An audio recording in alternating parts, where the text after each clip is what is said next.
Race for Sodor Cup is a Thomas and Friends animated feature film from 2021. This is directed by Campbell Bryer and Jason Groh.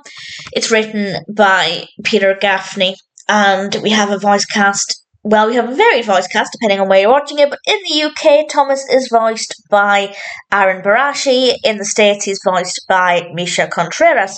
And I thought this was pretty decent. I'm not the biggest fan of this animation style for Thomas. I've touched on this briefly. I know other people are not a fan of this style, but actually, I've watched a couple of these animations now in this style, and I feel like the more I watch, the more I'm getting used to it. So I'm starting to not mind it too much. So the animation style itself is okay. It's still not my favourite for Thomas, but it's absolutely fine. We have a very bright colour palette, some gorgeous colours, which I really love.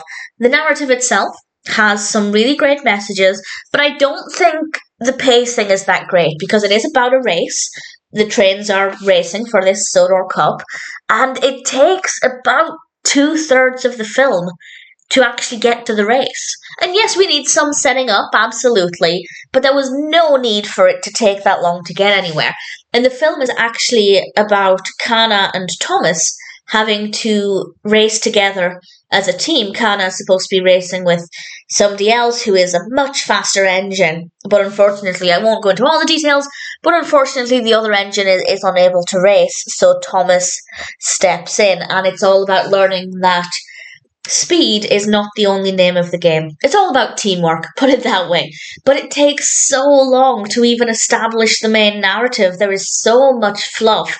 We could have told this story in half an hour, and I feel like the pacing could have been significantly better. The whole film is only about an hour. It's not tremendously long anyway, but it takes, I'd say, over half an hour to set the scene and get to the point. So that wasn't brilliant, but the actual narrative itself, once it eventually got going, I thought was really great. It's very well told, and from that point on, I certainly don't have any complaints, any criticisms.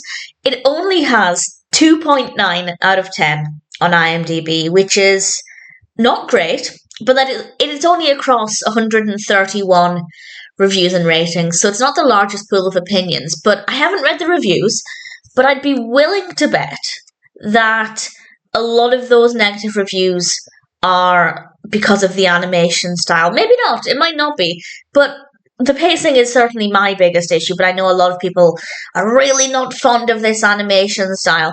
But that aside, the animation style, as I said, is something I'm getting used to, but if this had been the first one that I'd watched, the first one in this style, yeah, it would have been kind of jarring. It is very garish, very, very garish, but I'm getting used to it. The narrative has a nice message, but the pacing is pretty terrible. The characters are great, the voice acting is great.